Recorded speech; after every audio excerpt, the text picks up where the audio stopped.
Hello friends, welcome back to the new video. In this video guys, we are going to talk about how to set notification ringtone in our Realme phone. Guys, you want to set your notification ringtone, so as you can set. And guys, now let's see how to set notification ringtone in our Realme phone.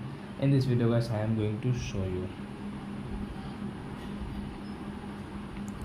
So when first of all open your phone setting to set your notification ringtone.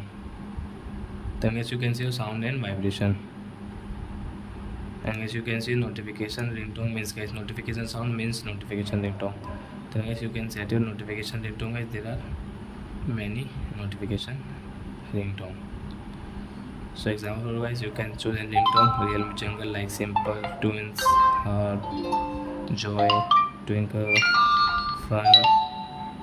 So example wise, we will take this Realme jungle. So I tap here. Let's come back. So your notification sound will set into Realme jungle. So I hope you have understood how to set notification sound, and as you can see how to set notification ringtone in Realme phone. So that's it guys, thanks for watching. Now we will meet on next video with new topic. Before going guys, please go and like my video, subscribe my channel. Bye bye friends.